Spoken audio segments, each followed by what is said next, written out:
Hello, everyone. Welcome to my channel. Mega Mike the Movie Man here to talk our favorite cameos in films. We're going to go over the best of the best here, and we got an amazing panel for you all tonight. But before I bring everybody out, let me just remind the audience out there to go ahead and smash that like and subscribe button. Support the channel if you love movies and cameo in the super chats. And then check out those memberships for exclusive perks like helping decide these awesome live stream topics. So if you want more control over the channel's content, definitely check out some of those membership tiers. And of course, take a look at the merch. And thank you all for being here and supporting the channel as you are watching. But let's go ahead and bring everybody out. Let's start, of course, with movies with Ryan. How we doing out there, Ryan? I'm doing good. Caught me in the middle of drinking there, sir. Water, that is. You got to be ready to go, Ryan. Got to be hydrated. What do you consider a cameo, just so the audience knows where your train of thought is at? Basically, if they're not shown in like the initial credits, like go on IMDb, you can see who's in the movie. If they're not in there and they just randomly pop up, or if it's somebody that's deliberately costumed or stuck in the background as a surprise, or even has very, very, very, very few speaking lines, is what I really consider. But it's usually just those surprise things. You're like, oh, holy crap, what's he doing in the movie? Yeah, it's those faces that show up and you're like, I know who that is. That was so random, but awesome. Yes. Yeah, I never thought about the credit thing, though. I always thought that everybody would be credited that's in the movie. Is that not the case? Do they leave out people of the credits sometimes? I think they do until the last minute. I'm trying to think, because there was a movie, maybe it was Infinity War was the last thing I looked at, or one of the Marvel movies, because everybody's like, oh, there's going to be a super secret person in there, and they didn't drop on IMDb until like the night of the release, like the full cast. So they kind of kept it a secret until the end. But yeah, I think that's a great idea. A little secret. Yeah, that's an awesome. I mean, especially for like Infinity War and that type of stuff, you got to keep those things a secret. So that was actually a pretty good plan by them. Speaking of a great plan, we got another awesome panelist. Let's go ahead and bring out someone who's not too far away from me. We got the 4K lowdown. David, how we doing out there? I'm doing great. Like Ryan, I have been drinking, so I'm ready to go. Oh yeah. So, what do you consider a cameo? Well, a cameo, and it was funny because when you first brought this to me, I was so excited, and then I just started grabbing movies, and I went, okay, wait, I'm gonna have to dial this down a little bit because it's kind of a gray area as to what's a cameo. And I think one of the most important things for me, and it's something that I noticed early on as I was going through this, is the person has to be a celebrity before the cameo, so known for something else before they come in and do the cameo, because you can't pick Zac Efron from his episode of NCIS because he wasn't famous until High School Musical later. So that was one of my biggest things, was make sure that they were famous before they had their cameo. Oh yeah, that's awesome. I didn't even think about that criteria, so that definitely makes sense. I know I was back and forth on what did I consider a cameo even, because I had like a whole big stack and I'm like, wait, do I consider that a cameo? Is it more an Easter egg? Is it more of a prop in the movie? And I'm like, or are they more just a really supporting actor? Yeah. It's like, I was so back and forth on a few of them here. But somebody I'm not back and forth on that I knew we needed to have on this panel is the Ben Buster. How we doing out there, Ben? I'm doing well, Mike. Thanks for having me on tonight. And to answer your question, what do I consider a cameo? You pay $500 to a celebrity and they say hi to you for like 5 seconds. That's a cameo? No, but I kid. I'm kind of in between both Ryan and Dave here with their cameo. I agree in both ways. It's something that is either a small bit role or has a couple lines, or maybe some goofy action or something that they do. Or they're costumed and you can tell you don't really know that they were in that movie until they are credited in there. And sometimes they're not credited, like Ryan was saying, because believe it or not, a little cameo, one I did not pick for tonight. The Three Stooges are not credited in It's a Mad, Mad, Mad, Mad World. They are in it as a cameo, but they're not credited in it. So, like Ryan said, there are some times where people are not credited in something because of something like that. Fair enough. I mean, and that's a great choice too. I don't know how I didn't think of that movie. That is an awesome cameo. Yeah. All right, and then let's go ahead and bring out. Was that a fish? Hello, everyone. Yeah, hey, Mike. Thanks for having me. Yeah, I'm excited about tonight. This one was a fun one to dive into and try to do a little research on. And a couple of them popped right in my head as soon as you asked me. I was like, oh man, yes, perfect. Oh, that wonderful. So, what do I consider a cameo? I'm right along with these guys. Uncredited or even credited small role. No speaking lines or very few speaking lines. A very short duration. I tried to keep these kind of parts that I picked under 5 minutes. So it was very, very short duration that they're in the movie. So yeah, I tried to keep it around that area. So nothing too long. So one of them I actually took out and put back on the shelf because it went over to 8 minutes. And yeah, so I put it away. And I was like, right now, I want to really try to condense this down to like a shorter, like just little glimpses sometimes, or even just little, yeah. I mean, you got into like the math and the science of like quantifying it. You were like measuring it, like, did it make the time? Nope, it's out of here. Oh, that's great. All right, and then let's see, is Dimension Scott here? Dimension, are you here? Oh, there we go, a cameo. Woo, Dimension, how we doing out there? You surprised us. You're like, phew. How you doing, Dimension? Thank you. I'm good. Thank you for having me on here. Oh, of course. And what do you consider a cameo?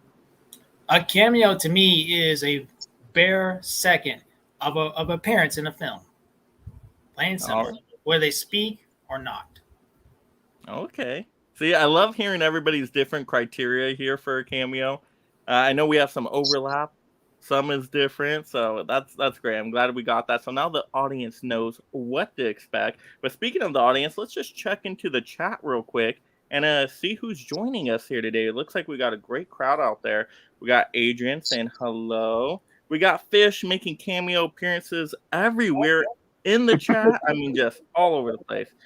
Let's see 4K Lowdown as well in the chat. We got Huck from Huck's Pop Culture Cafe. Hey, friends, can't wait to see who the best cameos are. Yes. Hey, Huck, maybe you can make a cameo on tonight's stream. Let me know. We'll send you the link.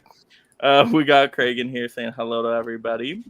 We got Wilkie's Movies and Music saying hello to everybody. Let's see, Huck is saying, wow, Ryan, your mic sounds great. I didn't do anything different with it. It's in the exact same spot.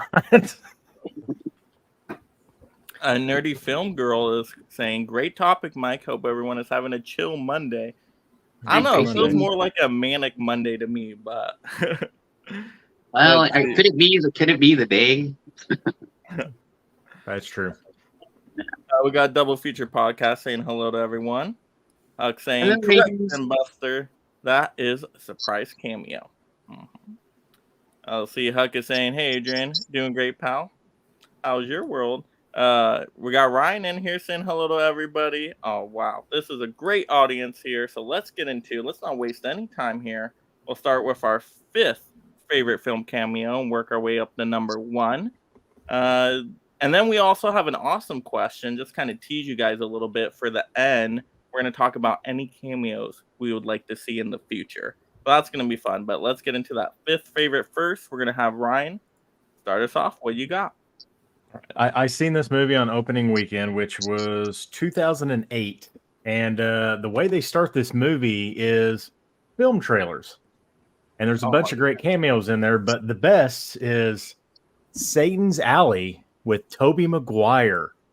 Little Robert Downey Jr.'s love slave in the church. And it's just a great cameo. You don't expect it. I actually thought I was watching trailers for actual movies. So when they actually cut to the actual movie, I was like, oh, that was totally fake. And that was a cool cameo. But that is probably one of my favorite cameos. Tobey Maguire. That fooled me too, Ryan. I was like, these are pretty well put together trailers. So I Yes. was like, oh, I'm kind of excited for these movies. But then you caught on pretty quickly after that. Yeah. But I didn't even think of that one. Great choice on Tropic Thunder right there. I mean, one of the best openings of all time. So creative. Yes. You guys like that opening as well? Everybody else on the panel? Did those I've trailers? only actually watched that one time, and it was like 10 years ago. So I don't remember much of it. I need to give it a revisit. It's a good movie. The 4K looks fantastic if you haven't picked up the Kino 4K. I have not. It's so good. And the humor to me still keeps up. I laugh Oh, yeah. hysterically that whole movie. All right, let's head over to David. What do we got? Okay.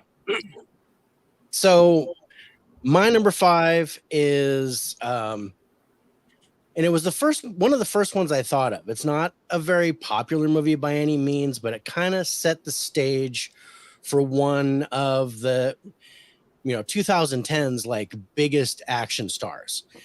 And my cameo pick is Arnold Schwarzenegger in The Rundown.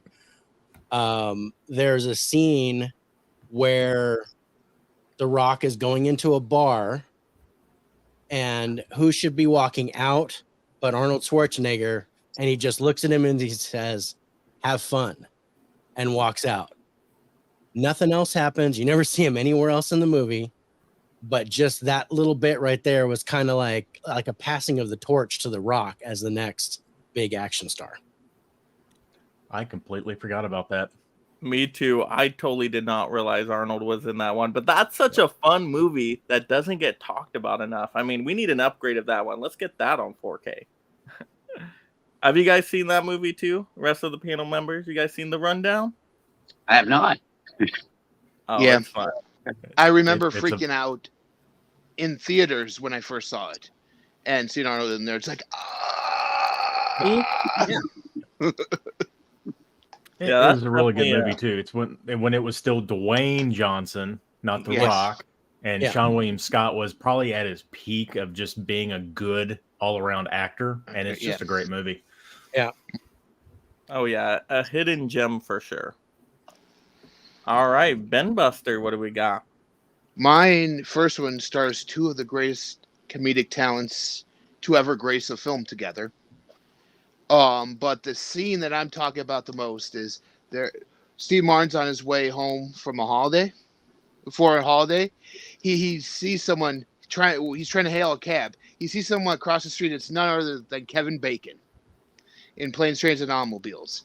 And they start racing to the cab, and Steve Martin trips over John Candy's trunk, and Kevin Bacon ends up taking the cab. It's just them going back and forth. It's shot like Steve Martin's running, then Kevin Bacon's running, then Steve Martin's running, Kevin Bacon's running. The way it's shot, Kevin Bacon has no speaking lines. He's just running. So that's my number 5. That's a great choice, Ben Buster. I had that ready to go too with my John Hughes collection. Oh, Fish, you had that one ready to go too? Oh my goodness. Such a good one too, because you don't It expect is. it.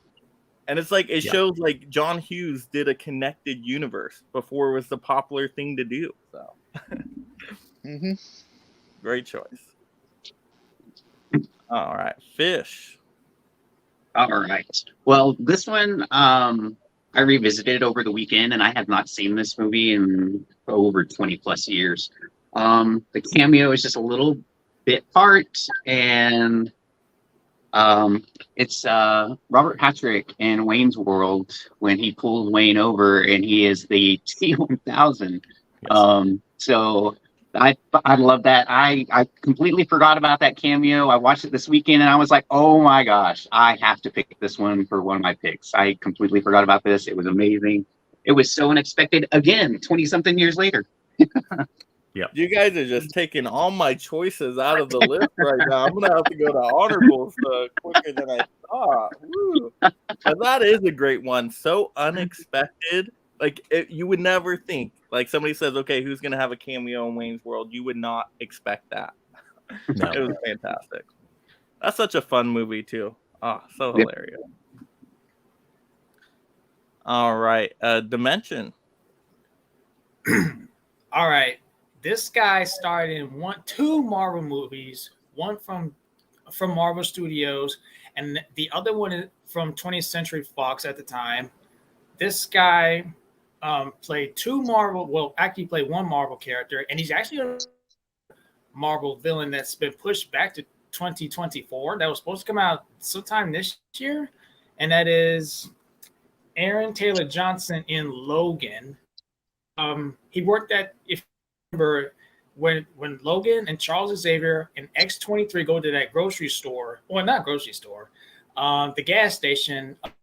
Aaron Taylor Johnson is working there at the gas station store, and he's nearly killed by X-23. Oh, all right. Awesome. Yeah, I didn't even remember that one. Aaron Taylor Johnson. See, I haven't seen Logan in the longest time. Did you guys remember that one? No, I have. So- It's been forever since I've seen Logan. Yeah. That one's Aaron Taylor Johnson. That's the guy from Kick-Ass, right? That's Yeah. now. Yes.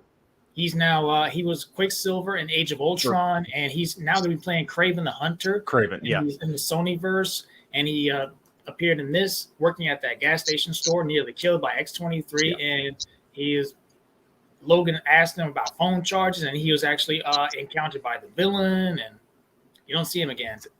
I actually didn't know that was him because he looks so different from the Kick-Ass days. And every time I see that, I'm like, he looks familiar, and I've never actually looked up who it was. Now it makes sense. Yeah, I mean, he's changed so much because I just Oh, was gosh. watching Kick-Ass 2 the other night with the new Steelbook that came in. And like, oh my gosh, like night and day difference. You check out the Kraven the Hunter trailer now. I mean, it's just way different. Good choice. Good choice. Let's see. Let's check into. Well, actually, I guess we'll go with mine, right? If I have any left here, I think I do. But okay, this is an awesome choice. One of my favorite Stan Lee cameos of all time, and it's not even in a Marvel movie. So I think we're gonna go with. Let's see. I have a couple choices here, but let's go with Mallrats before anybody else takes it. But I love seeing him in this movie because I just watched this one for the first time recently when the 4K came out.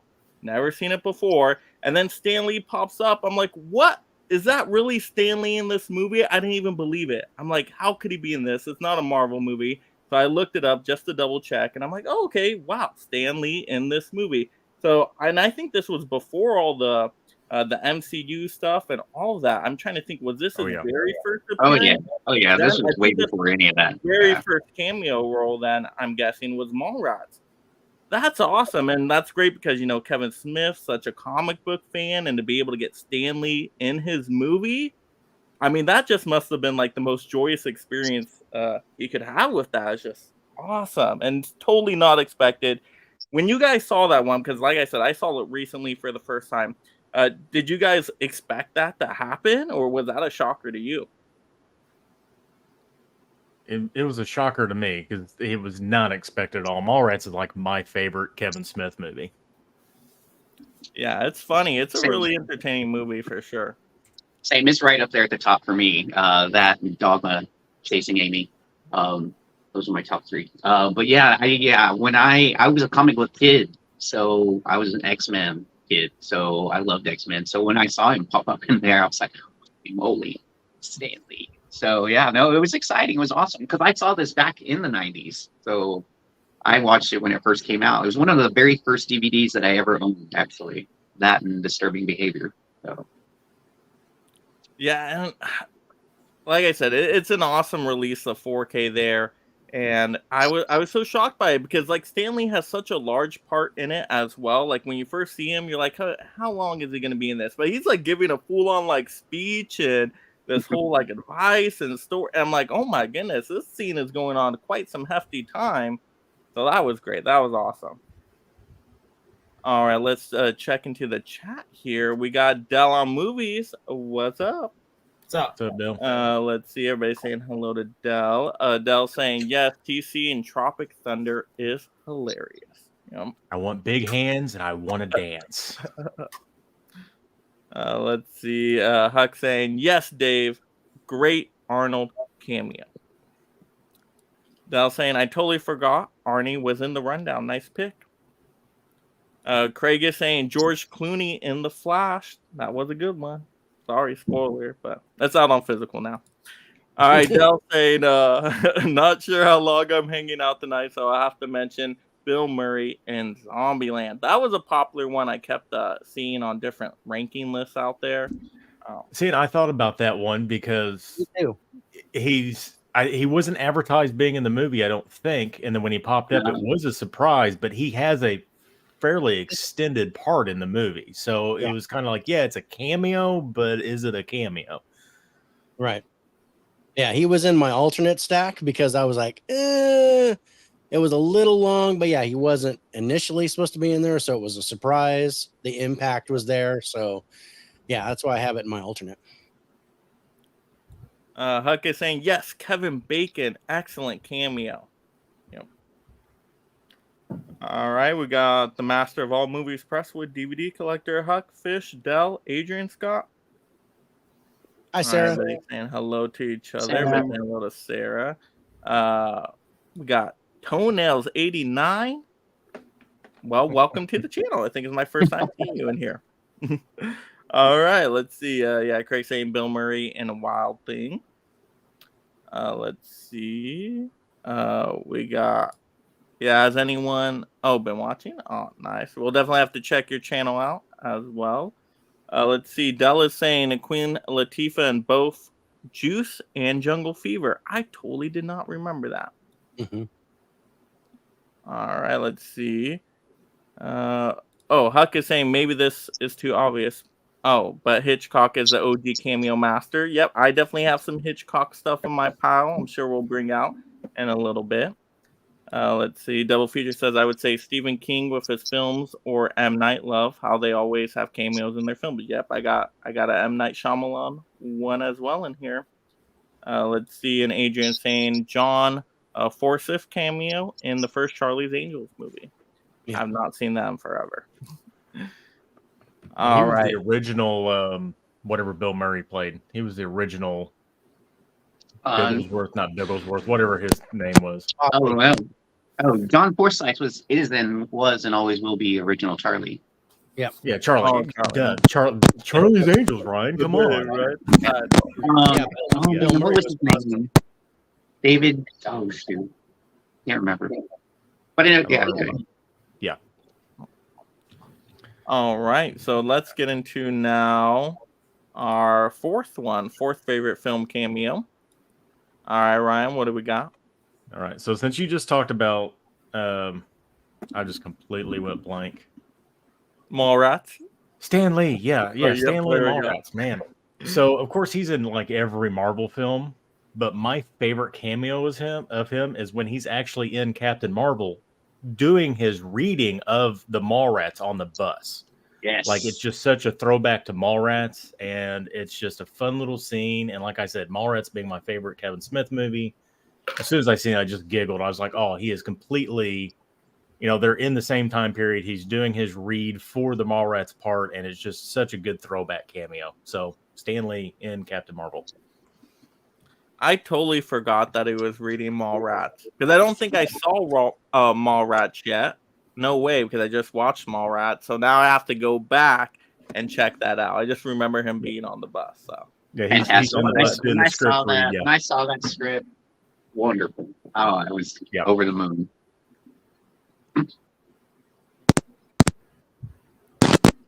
Oh, Ben Buster, I think your mic's crackling a little bit. I don't think I heard you. I said the Stan Lee Cinematic Universe. Oh yes, there we go. Forget Marvel. It's all about Stan Lee. Yeah. Yes, they're all connected there. What if Disney comes out with like this half hour or 45-minute long thing with all of his cameos, but there was all this other stuff filmed in between, and it actually makes a cinematic movie out of it or something like that? That'd be crazy. Oh my goodness. I mean, you probably could with all that footage, with how many cameos there is. I mean, you do something with it. Oh, and you could do something funny with it too. Like, I don't know, have like Deadpool narrate it or something. Yeah. Let's see. We got on to David. David, what do we got for our choice?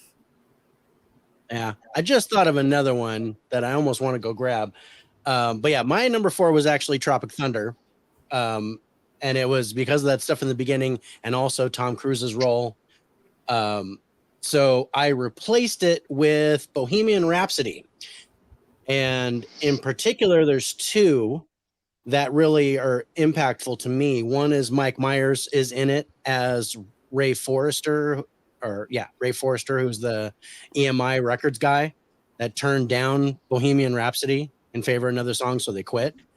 And I didn't recognize him until way later. The other one is Adam Lambert has a cameo in this movie where he's just a truck driver walking by when Freddie Mercury's on the phone, on a payphone, and he kind of has a glance. They kind of have a glance at each other, little spark. And Adam Lambert is the current lead singer of Queen. So I wanted to point that out. Ah, Yeah, I had no idea. That's a great choice. Those are awesome. Yeah, that's wonderful. yeah. The Mike Myers, like, as soon as I heard his voice, I was like, that sounds familiar. But yeah, he did not look like himself. Yeah. All right, Ben That's a great Buster. movie. It here we go. It don't take money. It don't take fame. Don't need no credit card to ride this train. Yes, I'm talking about Huey Lewis himself in Back to the Future Part 1. He's the guy when Marty's singing, when Marty's up there doing Battle of the Bands, says, yo, kid, no, you're not going to make it. That guy right there with the megaphone and the glasses, Huey Lewis. Which is hilarious that he sings the theme song to this, and he's also in the movie when Michael J. Fox is playing his song right then and there. So I didn't even know that one. Huey Lewis in the news came out with this smash hit. yeah.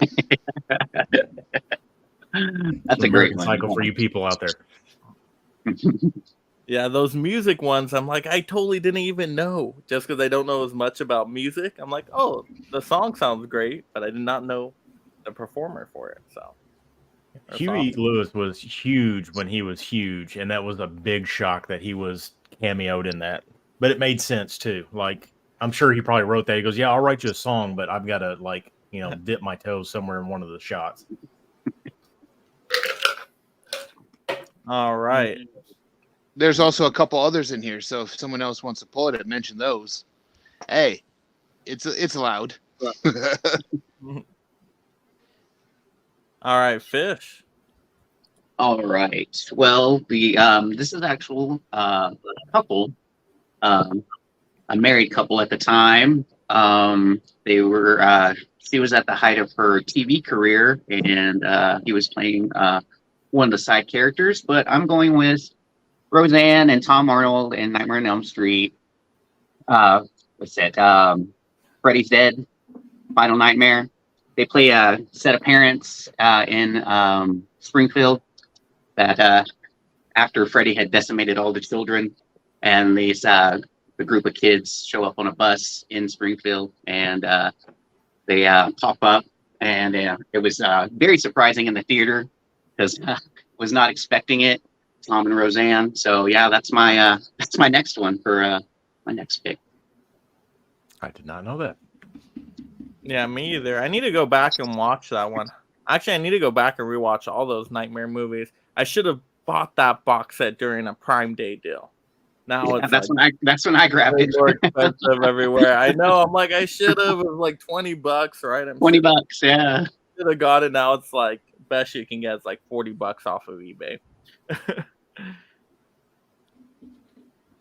All right, Dimension.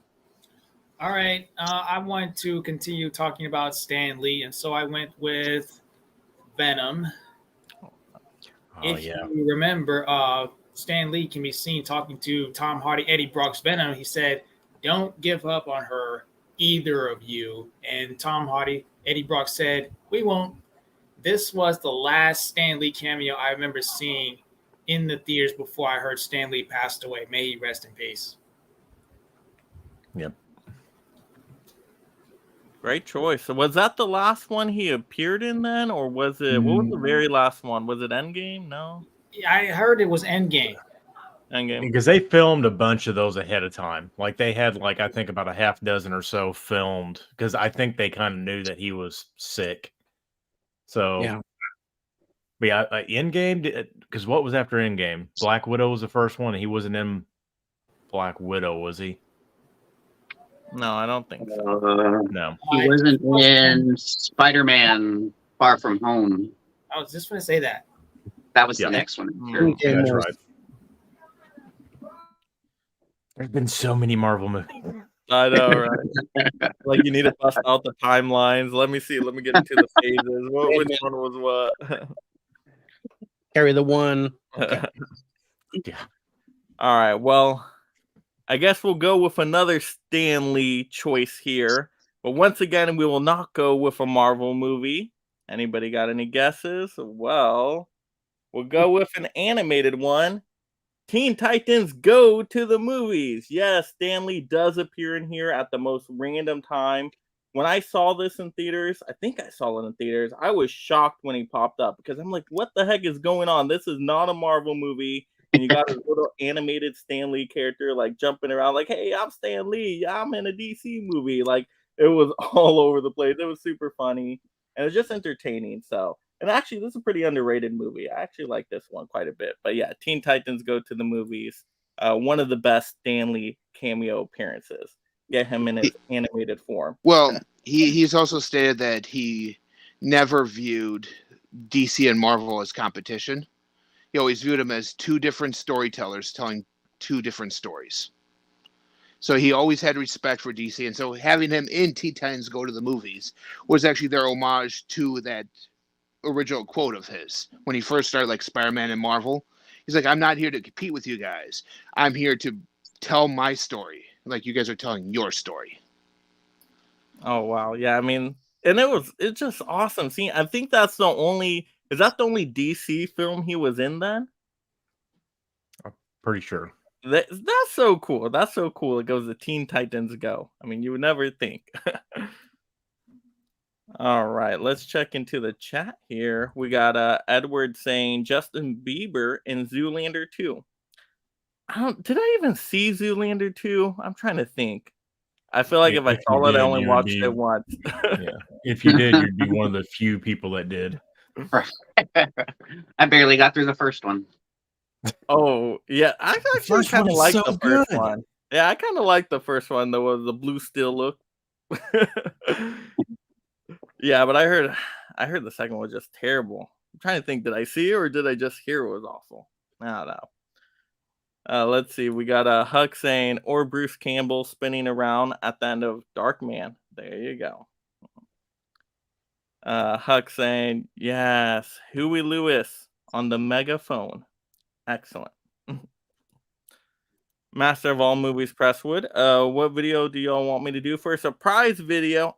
You gotta surprise us. That's the thing. It has to be a surprise. Yeah, gotta be a surprise. Yes. Dell saying, let's see, Don Amici and Ralph Bellamy, aka the Duke brothers from Trading Places, showing up and Coming to America. Yeah, that's a great one. Well, that's a funny movie, though. I need to go back and rewatch Great one. I wish I'd have thought of that. That would have been one of my picks for sure. Craig saying Woody Harrelson and Austin Powers, The Spy Who Shagged Me. Hey, we might get to some Austin Powers here in a little bit. Dell saying, I love Teen Titans Go to the Movies. Stan Lee had other animated cameos into the Spider-Verse. Okay, there we go. Let's see. Adrian saying David Hasselhoff and Guardians of the Galaxy 2. Okay. I almost thought you were going to say David Hasselhoff, and I think he was in the SpongeBob movie, wasn't he? I feel like he was. He was in Dodgeball too. Oh, yes, that's right. All right, let's get into the SpongeBob SquarePants movie. Yeah. Mhm. He gave a little, the sponge and Patrick like a ride. All right, let's see. We are now on to our third favorite film cameo. And once again, if you're joining in a little bit later, audience members, if you could quickly hit that like button. This takes half a second and greatly appreciate it. But yeah, now we're on to our third favorite film cameo. So, Ryan, what do we got for number 3?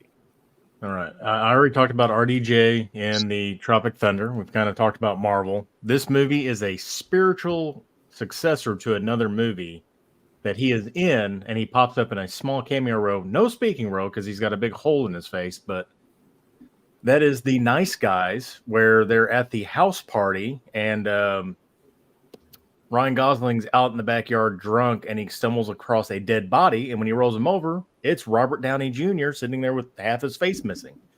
And this is kind of, like I said, the spiritual successor to Kiss Kiss Bang Bang, which was RDJ and Val Kilmer. So it was just a surprise. He was not, I don't think, listed in the credits. He was uncredited. And just, you didn't expect a half dead Robert Downey Jr. laying in the yard. So that's mine. I need to watch that again. It's been a while. Great one, Ryan. It's awesome. It's such a good movie. It does not get the praise that it should really get. No, I mean, yeah, that's why I need to watch it, because I did enjoy it. But yeah.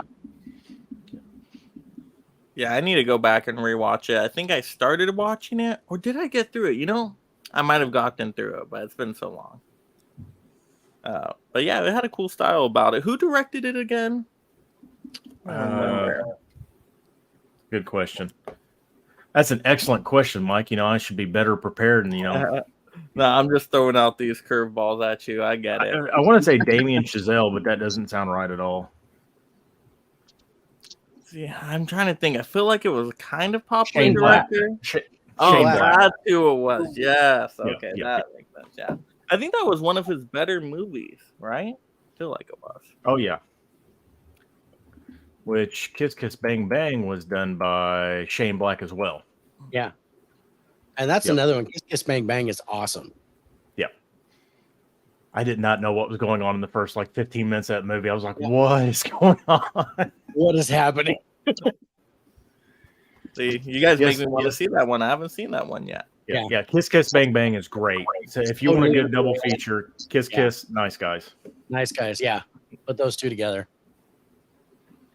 All right, Dale, now you know that was Robert Downey Jr. with half his face gone. All right, David, what do we got? Okay. So I went small screen for my number 3 pick. And there are a lot of TV series out there that have tremendous cameos, you know. And I had to go and pick my favorite TV series of all time. And it may not be anyone else's, but hey, it's been going on for 21 years, and that's NCIS. And in particular, it's the cameos by real people. I know that Billy D. Williams was on here, and a whole bunch of people that are famous. But in particular, Michelle Obama was on here, which she also did a cameo in Blackish.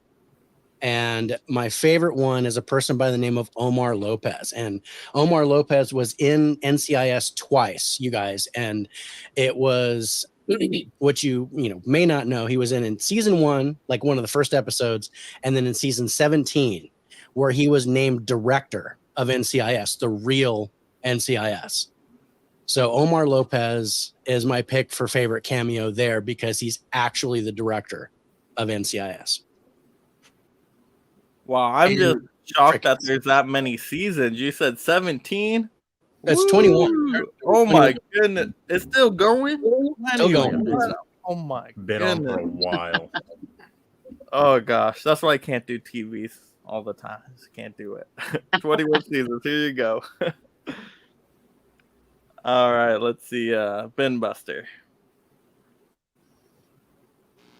All right, my next one has to deal with the beeps, the sweeps, and the creeps. I'm going with Spaceballs, and it's Michael Winslow from Police Academy doing his thing in this movie. As I said, the beeps, boop, boop, boop, boop, the sweeps, and the creeps. Yeah, I don't do it justice like he does. But that little scene in that movie, fantastic, and plays to his strengths. When Rick Moranis is standing right there, goes, "Oh, what is it? Oh, that's the beeps, the creeps, and the sweeps." And he explains what it is by doing the noises. It's perfect. It's hilarious. It's awesome. So, yeah, that's a really funny movie. Mhm. Adrian was saying John Hurt in Spaceballs. So Spaceballs has a few of them then. Dom DeLuise. Yeah. All right, Fish. Well, Adrian just ruined mine. I was going with John Hurt in Spaceballs. Oh no, not again. See, Yes. Adrian scooped on that. Just So got yeah, it. I was trying. Actually, this was my number 2. I saw him put it in the chat, so I wanted to talk about it before you pulled it up in the chat. But you beat me to it. So both of you spoiled me. So anyway, Spaceballs, wonderful, wonderful cameo. It was awesome. I love the alien when he does "Hello, my honey," "Hello, my darling." You know, little throwback to Looney Tunes with the frog. It was awesome. I loved that cameo. So yeah. All right, in Dimension. My third one, I went with my favorite movie of all time, a movie that always makes me laugh really hard, and that is Friday, because F. Gary Gray, the director himself, actually cameoed in this movie, working at the store where Craig Smokey go get some cigarettes for Smokey's mom, and he can be seen mopping the floors, and all of a sudden that crackhead Ezel pretends like he falls on his broken back, and he'd be like, "Get your punk self up! It ain't even wet over here. Get out!" Love it, love it. That's such a funny movie. I need to watch that Oh, one yeah. again. That needs a 4K. That's what we need to get. Of the theatrical version. Oh, I've never even seen the director's cut. I didn't even know there was a director's cut. Yeah, the Blu-ray's director's cut. The DVD's theatrical. Mostly the DVDs are even come with the director's cut as well. It's hard to find a theatrical cut. Oh, that's odd. I wonder why they wanted to hide the theatrical cut. Well, and the director's cut really adds nothing to it. It's just a lot more dialogue, and it's not really adds much to it. Like No, you no, can no. hear, Actually, to me, it drags on in certain scenes just a little too much. So, like the kitchen scene kitchen where he's talking scene. about the refrigerator for like 20 Yeah. minutes. It's like, come on, Yeah. dude. Like, yeah. It's one of my favorites. I love it. It's one of my favorite movies of all time. But yeah, the theatrical cut is far superior because Yes. All right, let's go to my choice here. I'm trying to think, which way do I go? Do I go into the honorables and pull something out? I think so. We got to have a horror movie in here, right? We're getting into spooky season. So hopefully I remember this cameo correctly. But I think we're going to go with Scream, right? Don't we have Wes Craven in here as Fred the janitor, if I remember correctly? And Yes, we do. he's in the Freddy Krueger kind of outfit, right? He has the, the Christmas sweater on. So I love that cameo because, I mean, he's dressed up like another horror icon, of a movie he also directed. So how cool is that? I mean, Wes Craven, he really went all out for that cameo. I really appreciate that. So that was a cool one. Yeah, that's you a great guys one. like that one when you saw it? Did you guys pick up on it too right away? You're like, wait, okay, he's dressed up like Freddy Krueger. Yep. Yeah. All right, let's see in the chat here. Yeah, Dell is saying, what? I've seen The Nice Guys 3 times and never picked up that was Robert Downey Jr. in that scene. Yep. Yeah, I only saw it once and I did not know. Let's see. Dell saying Michael Winslow is somewhere breathing in pain after that beep sweeps thing. That was good though, Midbuster. I'm like, ooh, you can do some voice work right there. You some acting talent right there. Let's see. Dell is saying the old school DVD has a theatrical cut Friday. Yep. Yeah, because I think they re-released this like all 3 of them later on in more colorful covers, and the original pressing had like the theatrical. Yeah, see, we need to get all of them. Have a whole box set done. 4K box set. There you go. All right, Dell likes my choice there. Yeah, I had to throw in a horror movie, so All right, now we're on to our second. We're already into our runner-up here, number 2. All right, Ryan, what do we got for number 2? So this is probably my favorite Tom Cruise movie, and it blends over into another franchise. And there was speak of that these universes might be the same, and that is Collateral, where Jason Statham, or the Transporter, hands off the briefcase to Tom Cruise's I don't forgot what his name is in the thing, in the airport, so he can have his gun and all that other good stuff and the information for his mission while he's in LA. So it was just great to see that, and you're like, oh, there's a Transporter slash, killer Tom Cruise universe that we might get to see, and it never came to fruition. But yeah, it's probably one of my favorites. I never picked up on Nice. that one. It's in the very beginning of it, and that he's on the screen for all of 13 seconds, if that. David, you notice it when you saw that? Yeah, it Yeah. took a couple of times, but because Collateral's fantastic. But yeah, I was like, oh, hey, I think it was like second or third time I watched it. I was like, hey, that's Jason Statham. I didn't get the Transporter connection though, but it totally makes sense. It came out later, I think, because like people seen it and they didn't really put it two together, and then somebody on there was like, hey, do you realize that's the Transporter? Like, that's what he does in the UK, and then you got Tom Cruise in here in America doing the same thing, basically. It's like, yeah.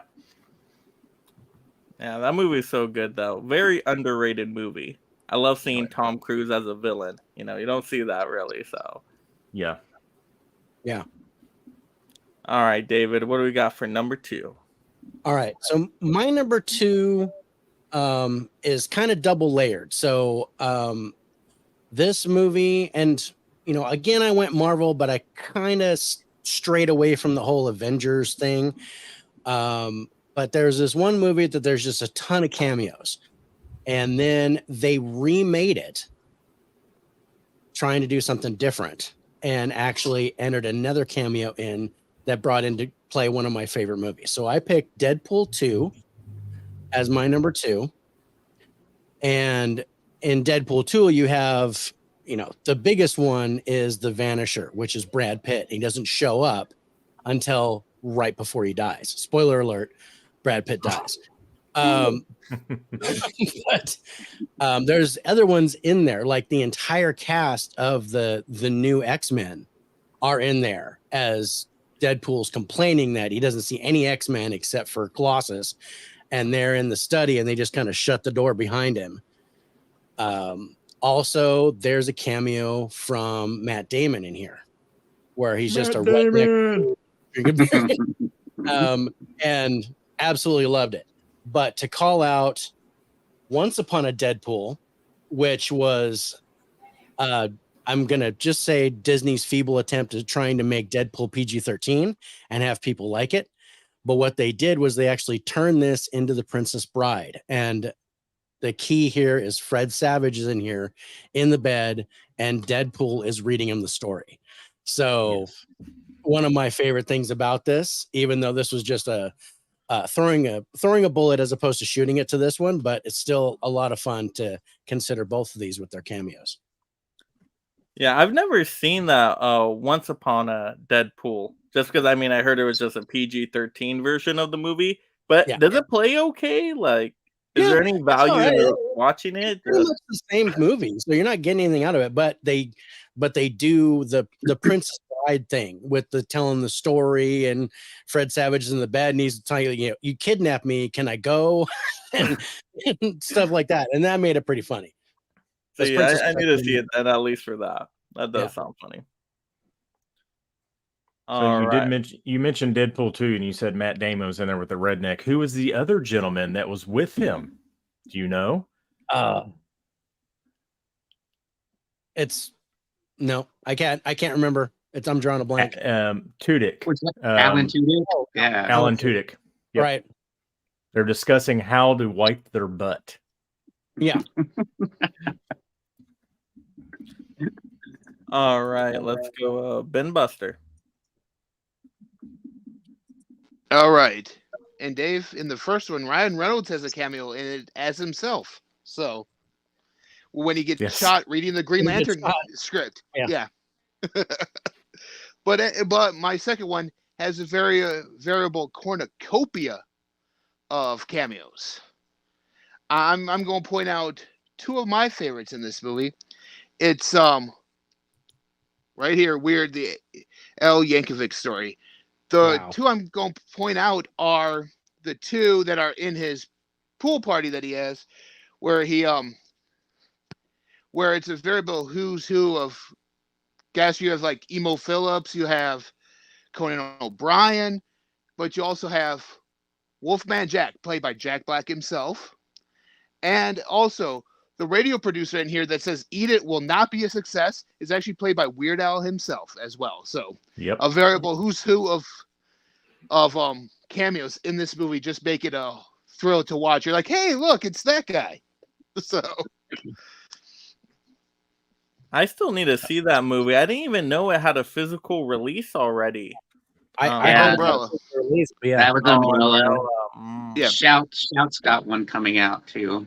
And So, yeah, Shouts is in November, but I just watched that finally last 2 weekends ago, and I grew up on Weird Al. Like that was my 80s music as a kid, and the movie was beyond what I thought it was going to be, because it was funny. It was just so sarcastic in the Weird Al way and all that. It was great.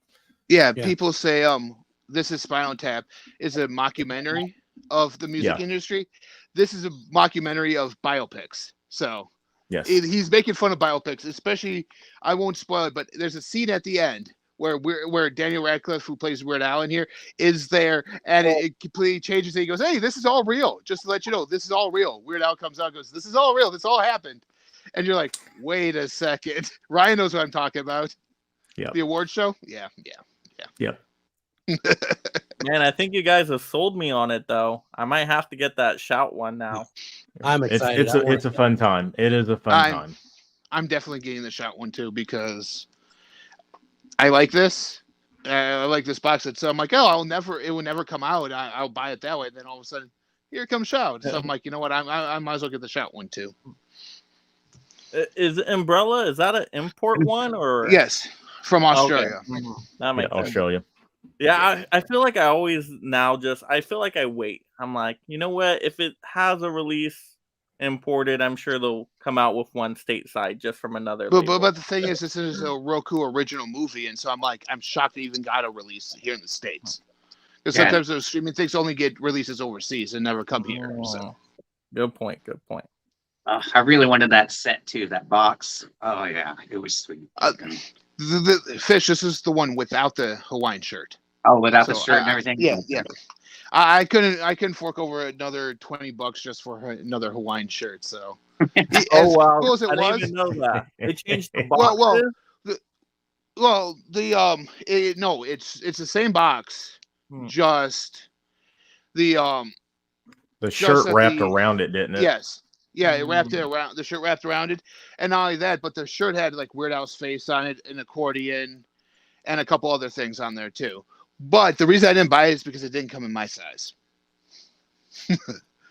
Well, when you're a 3X, they only come in like a 2X is their biggest size. Yeah, that would never have fit me. So, is there a lot of Weird Al music like throughout the movie? Like, do you really hear like a large variety of his music in Daniel Radcliffe actually sang some of it, and 2 Weird Al accompaniment tracks. So he actually sang it, listening to the Weird Al track, and then would sing it in front of Al himself. And Al goes, "Yeah, you were spot on that one." Like, he actually sings "My Bologna" in the first part of the movie. He sings "Eat It," like, and there's some points in there where you know he's lip syncing to Weird Al. You know it, but it makes it even more hilarious. Yeah, and everyone remember Michael Jackson stole "Beat It" from Weird Al's "Eat It." So. All right, Fish, what do we got? All right.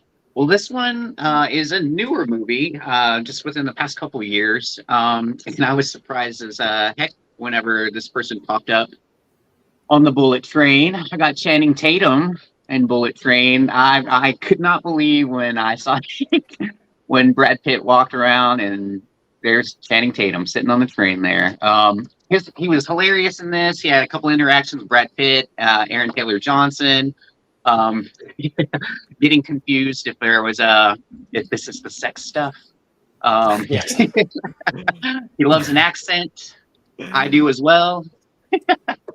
But yeah, I loved Channing Tatum in Bullet Train. That's I had to pick that one. That was one of my favorite new cameos. So Yes. That's awesome. Yeah, that was one of my alternate picks. Mine too. Logan Lerman is also, and I call that a cameo because he doesn't really talk. But Logan Right. Lerman is Percy There, Jackson yeah. because he gets killed and that dead body sitting there on the train. Yep. So that was kind of cool too, seeing Logan Lerman back.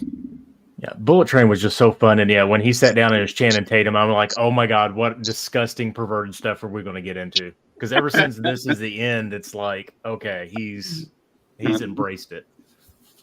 Yeah, Bullet Train I felt was kind of underrated. I mean, it was such a great movie. Everything about it so stylized, the action, all the the way it was shot is fantastic. Oh, Yeah. I mean, they made the water bottle story interesting. Like, That was really cool. Yeah. all right, Dimension. All right, I went with some Star Wars, and I think this one's underly rated, and it got a lot of unnecessary hate. So I went with maybe not a popular actor in the world, and I went with Solo: A Star Wars Story with Ray Park portraying Darth Maul once again from The Phantom Menace. So in the scene near the end of the movie, we find out that Amelia Clark's Kira is working for Darth Maul, and it's unfortunately that we probably will never see what they were going to set up with her and Darth Maul working for each other. Yeah, great choice. I like seeing Darth Maul in that movie as well. It was a surprise to me, and Darth Maul is one of my favorite Star Wars characters, so I thought that was really cool. And you know what? That movie doesn't get enough credit either. Like, it's not terrible. It's pretty decent, actually. Not the best one by any means, but it was still a decent, fun adventure with a young actor playing Solo with several other good casts that I really know, like Woody Harrelson, Amelia Clark, Donald Glover. Yeah, and you know, I would totally choose to watch Solo over like Rise of Skywalker like 5 more times. I watched Solo 5 more times before another watch of Skywalker. Like Dimension said with the whole Darth Maul thing, if you're not familiar with that storyline, Rebels / Clone Wars covers it. So in one of their many seasons that they have of that show, so they kind of tied in Clone Wars with Solo before they went into Ahsoka with Clone Wars and Rebels to tie it into the main continuity too. All right, let's go to. All right, we're on to my choice now. I'm like, I would have pulled a Deadpool movie, but we talked so much about Deadpool already. You know, I'm not. Let's go something else. But the Deadpool one, I think this is the one where Stan Lee's the DJ, right? Is that the one, right? And he's like, yeah, he's like, you can't buy love, but you can rent it for like a couple bucks or whatever it was, right? That was pretty funny. But let's go for a different choice. This one has so many amazing cameos in it just within the first few minutes of this movie. Gotta shout it out. Was on the thumbnail as well. We gotta talk Austin Powers, Gold Member. Just the opening scene with them making the Austin Powers movie. You got Tom Cruise in there as Austin Powers doing all the stunts just like a Tom Cruise would do. You got Steven Spielberg that shows up who's directing the movie. And then it's so funny because Austin Powers is like giving him pointers like, you know, you're missing something here, you got to have the mojo in it, right? It's like you're giving like the best director of all time like pointers on how to make an Austin Powers movie. So just those cameos. I mean, you had Danny DeVito as Minimi in there. It's just, oh gosh, they were all great cameos in that beginning scene. Did you guys love that scene? I loved it. It was so funny. I haven't seen the Austin Powers films in forever. I've never seen Gold Member. I don't know. There's just, I don't know. There's just something I'm like, I saw this like Jack me, and I'm like, I don't know. I it's in my honorable mentions too, so I have it here. I love Gold Member. I just need to watch it. I just need to break down and watch it. Gold Member. So Gold Member is my favorite out of the bunch. So many great characters in there. Oh gosh, and the songs too. Oh gosh, like when Austin Powers starts singing, "Daddy, Daddy wasn't there to take me to the fair to change my underwear." I mean, oh my gosh, I was busting up laughing. It's such a good movie. All right, so let's check into the chat here. Let's see what we got. Oh, we got a bunch of people joining in here. Let's see. We got Tiana Loves Movies saying hello to everyone. Hello, Tiana. Wilkie saying Cruz is a great villain in Collateral. Yeah. Yes. All right. Let's see. Everybody saying hello to each other. Let's see. Dell saying I avoided Once Upon a Deadpool. Why go back? The virgin daiquiris after you've had the real thing. Hilarious way to put that, Dell. Wow. Never thought about it that way. But I don't know. I feel like it's almost worth it though, just to see how they do the Princess Bride thing with the Fred Savage stuff. And David gave it the stamp of approval, right? So gotta check it out at least once. Wilkie saying, same here, Dell. I've had many times where there was a PG-13 movie I wish they made as an R, but never wished for it the other way. Yeah. Huck saying great cameos and weird. The movie was. See, I feel like I'm the only one who hasn't seen that movie now. I haven't seen it. So, yeah, I can't wait. I'm excited. Yeah, because it was Roku, right? Roku. I'm like, what do you have to do with Roku? You got to download a new Roku app and all that. I'm like, I don't want to hassle with it. All right, let's see. Most TVs have it built in now, Mike. Yeah. Well, most TVs isn't my TV, okay? I don't think it is anyway. Maybe it is on there. Maybe I just have to down. I don't know. That's why I collect physical media. The streaming stuff gives me a headache. All right, let's see.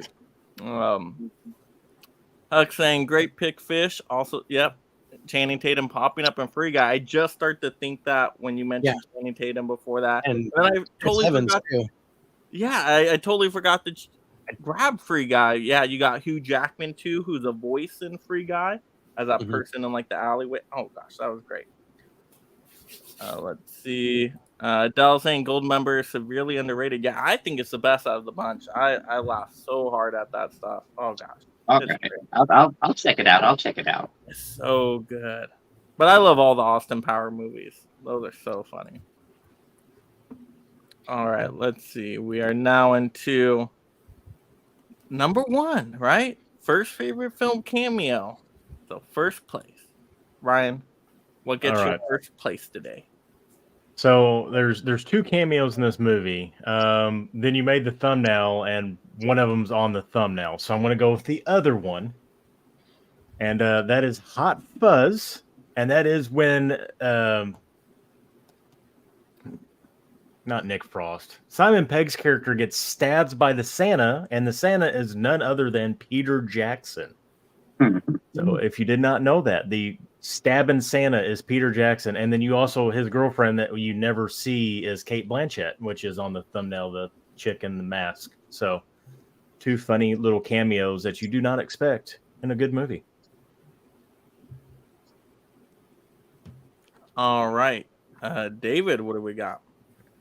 Okay, so my number 1 is mainly about the experience. So this movie came out in 1991.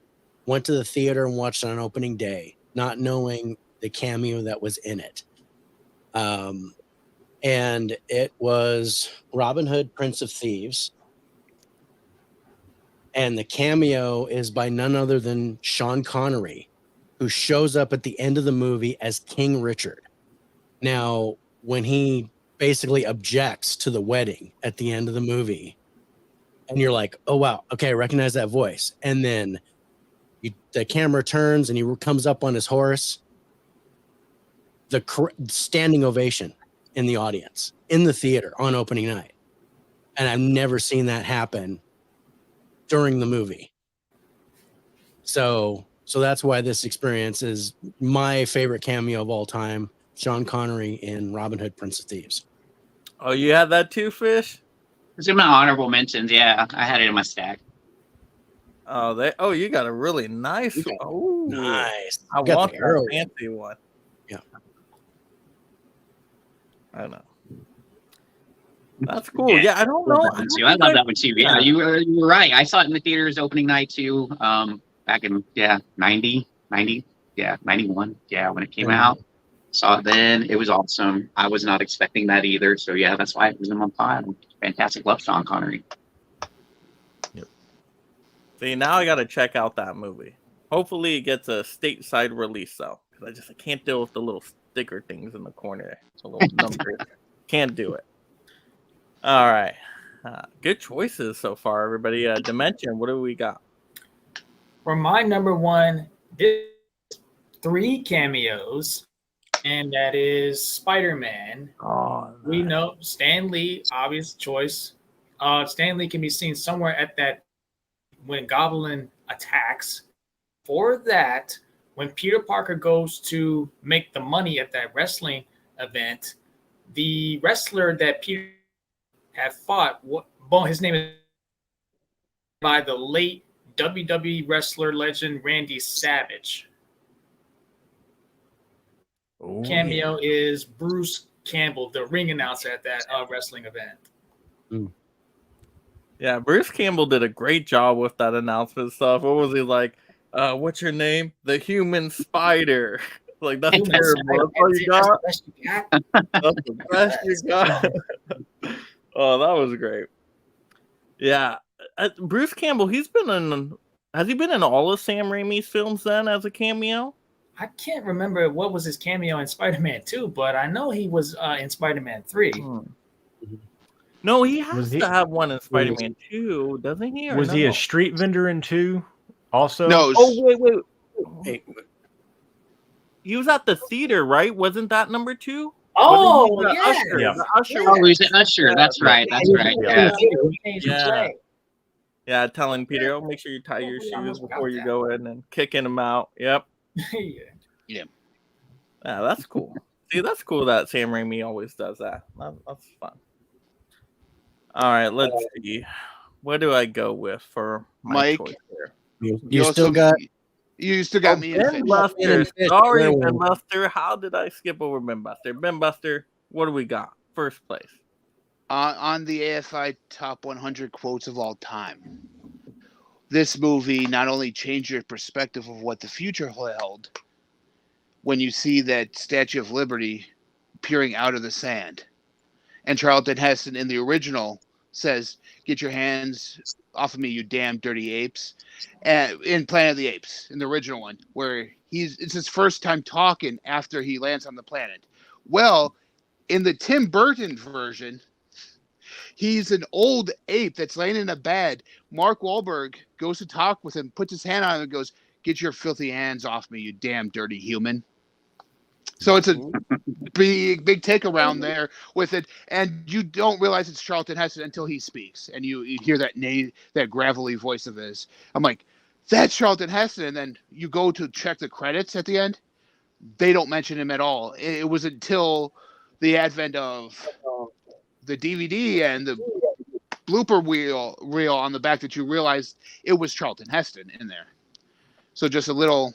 Like Ryan says, those cameos that you can just recognize by a voice, or sometimes they're in heavy makeup, you don't recognize them, but you can tell by that voice. Yeah.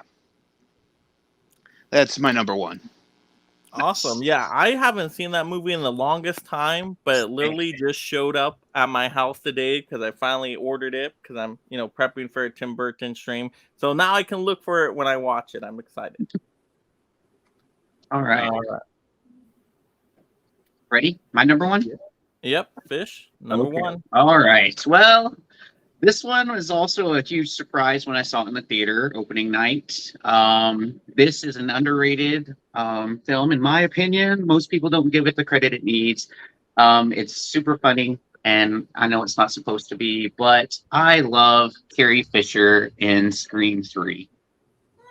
She's got a little bit part where Courtney Cox and Parker Posey go down and they're investigating. What are they looking? They're in the archives, and she works in the archives down below. She plays an actress who didn't get the part because Carrie Fisher slept with George Lucas. So her character was Bianca Burnett. I love her in that role. I was not expecting it, and it's fantastic. So Carrie Fisher, Scream 3. I totally forgot about that one. I gotta watch that again. But hey, the 4K is coming out, so excited. All right. Did I get through everybody now? I don't know how I lost my order there. Sorry about that, everyone. But okay. Now, what shall I choose? Because now I'm in my honorable choices here because, I lost so many in my other stack. So what do we go with? Well, Huck already mentioned it, so I guess we'll go with, the master of cameos here with just talking about Alfred Hitchcock in general. He appeared in his movies. I love how he did that as the director. I don't know if he was the first person to do that, but I mean, he really definitely made it a trend and was recognized for it. If I had to pick one choice with Alfred Hitchcock, I would probably go The Birds, because you got him walking out of the pet shop with his dogs. And so I just always remember that one. And The Birds is one of my favorite Hitchcock films. So, yes, got to shout out a little bit of Alfred Hitchcock. Are you guys Hitchcock fans out there? Oh, yeah. Oh, yeah. I've never seen those before. Oh, to mention, they're so good. If you love suspense thrillers and you want to dive into the classics, Hitchcock is definitely where to start. Oh, and Psycho, yep. Rear Window. I've You have them ready to go, Ben Buster. Yep, I've seen Psycho, and that's it. I bought those 2 4K box sets, and I'm going to eventually get around to watching them because that's a very neglected area as American black and white movies with me. Mhm. Well, yeah, and if you haven't seen a lot of the black and white ones, but you want to go to the more later ones, the ones in color, like Rear Window. I love Rear Window. That's my first favorite. Yeah. So I can highly Mhm. recommend Rear Window. And then even go like The Birds. Like The Birds is a fun like creature feature. It's like Jaws but He- with birds. So He pretty much said in an interview he made The Birds just to scare the living hell out of people. yeah. I love that one. It's so entertaining. Yeah, those are definitely good places to start for Hitchcock. Yeah. Excited about the new collection coming out. Yeah. Torn and Rope. Rope. Yeah. Yeah, Tim has Rope is talked one about of Rope my so favorites. much, Rope is so I'm top excited notch. for that. Great. I think, because I kind of ranted on the box set because there's 2 of them in there I don't like at all. I don't like Topaz and I don't care for Torn Curtain, but the other 3 are really good. So what's else in there? We got Rope. We got what was the other 2 in there? The Man Who Knew Too Much. That one is Yeah. great. The other North. one. It's not North by Northwest. No, it's not. No. Was it? I can't think of it off the top of my head. But Was I it Frenzy? remember 3 were pretty good. Oh yeah, Frenzy. Yeah, I like Frenzy. Frenzy. Frenzy's a good one. Oh, and he has a good cameo in Frenzy. I think he's the body that floats up. Was that the one in Frenzy? Where he was a Mhm. body in the water? Yeah, Yeah. that was a good cameo by him. All right, we got let's see, Huck is saying Peter Jackson as stabbing Santa. I learn something new every day. Yep. Let's see, we got Huck saying, yep, Sean Connery, stellar cameo. Good choice. Let's see, we got Wilkie saying, anytime I watch that Robin Hood, I get that Bryan Adams song stuck in my head forever. You know it's true. Huck saying, yes, Ben Buster, Heston as an ape in Burton's movie. Awesome cameo. We got Nate saying, good evening, everyone. Good evening, Mike and chat. Great panel you assembled tonight. Sorry I missed most of it, but I'll watch the replay. Yep, absolutely, Nate. Appreciate watching the replay. And for anybody just stopping by, once again, feel free to hit that like button. Totally helps it out. All right, let's see. Adrian saying, Superman the movie had a few cameos. What were the cameos again? I'm trying to think. Superman the movie. If he's talking Marlon Brando as Jor-El, maybe. There you go. All right. Oh no! So, Oh no! There is a scene where I think it was Schuster or Siegel were still around. They're in the Daily Planet building. I believe. I could be mistaken, but yeah, I think it had something to do with some of the creators, or even an older. Oh no! He's running on the train. He's running by the train, and the woman in the train, it was the original Lois Lane from the black and white George Reeves Oh. set. Oh, That's no. what it was. That's what it That's was. cool. Yeah, that was a cameo. I did not know that. Nice. Because the little girl All goes, right. "Hey, look, he's running," and she's like, no." All right, so I guess we'll get into honorable mentions here now. So we'll run through our stacks at a nice little pace here. All right, Ryan, you got some left? I've got 5 with me, and then one I forgot to bring up. So I'll start with it. The Incredible Hulk with Edward Norton. Of course, Lou Ferrigno is in it. The original Incredible Hulk. That was an awesome, unexpected little cameo. Yeah, I'm really was with Stan ridiculously Lee. good. He was with Yeah. Stan Lee in that one, wasn't he? Yeah. He was Together? He was the guard. He was the guard. Yeah, Guard. Yeah. The doorman. Yeah. Or the elevator. doorman. You're just a doorman.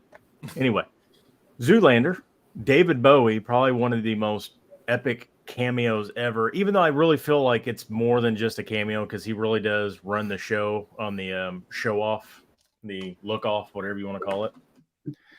This also, it's a cameo because he's not really in the movie long, but it's kind of got a lot of speaking parts, and that's Quentin Tarantino in the very beginning of Desperado, when he tells the story of the Desperado in the bar. We said Channing Tatum earlier. I even mentioned it. We'll go with This Is the End. Of course, Emma Watson also on this is also great, but I love it when Danny gets out of the RV and he pulls his gimp out and it's Channing Tatum. Like, it just cracked me up. It was so good. Tobey Maguire again in Fear and Loathing in Las Vegas. He is the hitchhiker they pick up and scare half to death in the back of the Cadillac. So if you haven't seen Fear and Loathing in Las Vegas, he is dressed up as a long-haired, balding hippie. And last one. This guy's not really, I don't think he's done anything or a whole lot of stuff, but it is Kevin Peter Hall that plays the Predator in Predator. In the end, he makes a cameo as the helicopter pilot that gets Arnold out of the jungle.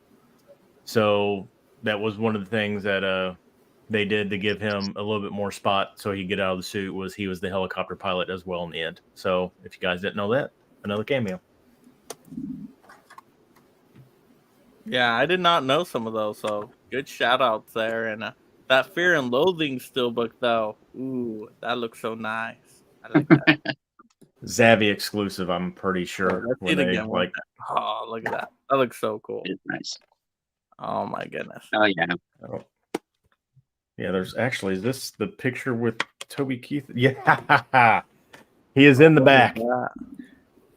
There he is in the back. Yeah, they've got a long blonde wig on him. They've got him like balding on top. He just looks so funny. He's geeked out of his mind too in the movie, and it's great. All right, David. You're muted. That's better. Ryan had Incredible Hulk, and so did I, but I went a different way with Incredible Hulk and Iron Man. And my pick there was Samuel L. Jackson, because basically without him and his cameos, that whole MCU conglomerate wouldn't have made as much sense. So he had 9 cameos and $20 million before he was actually a star in one of those movies. So I gave a call to that. Another TV series I had was Big Bang Theory, because they had Neil deGrasse Tyson, George Smoot, Stephen Hawking, may he rest, a lot of like actual scientists that were on the show because they liked the show. Also calling to Billy Bob Thornton, who was on that show because his mother liked it, so he asked to be on there. Next, I have Casper, and who can forget Dan Aykroyd coming out in the beginning of Casper saying, "Who are you going to call? Someone else."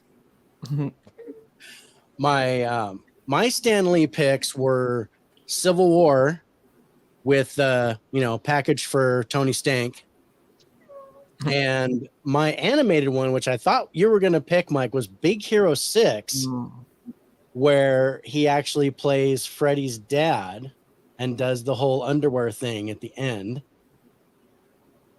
So call out to Stanley there. Daniel Craig, who was a stormtrooper in Force Awakens. Oh, And He's the Christian one. He's the Slater- one with the electric rod that fights Finn, isn't it? Yeah. Yeah. what? Yeah. What? No. He's the one that Oh, Ray. he was He just- lets Ray out. He lets Ray free. Oh, he is. Oh, I thought he was Yes. the one that had the whip stick. No. Yeah. No. Yeah. He was just. Yeah. I think he set Ray free. That was the one. Oh, okay. But yeah. So Daniel That Craig. was Daniel Craig. That was Daniel Yeah. Craig. Damn, I just I walked know on that. stage, can I be in the movie? And they were like, sure, make a stormtrooper, and you're in.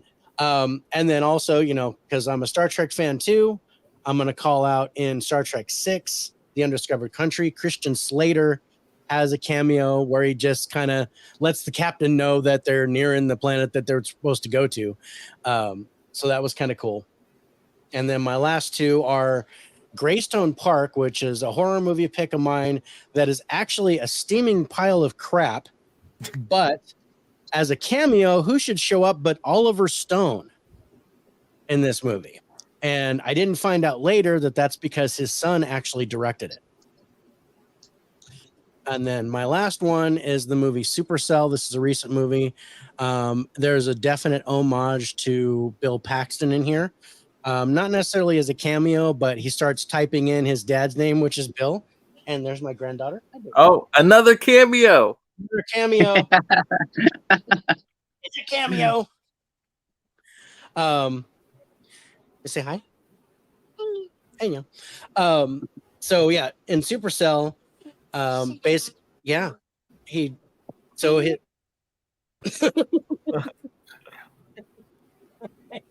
Yeah. Go see Emma.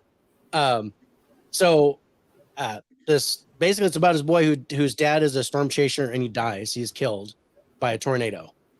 And his dad's name is Bill. So when he starts typing in a search engine looking for his dad, Bill Paxton's picture shows up in the movie.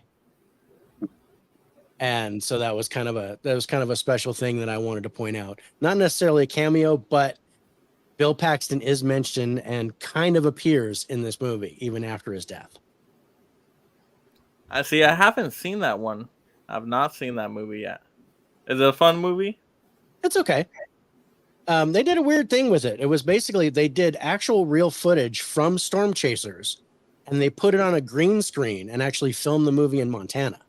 So you can tell that they're not in it and the CGI is kind of hokey.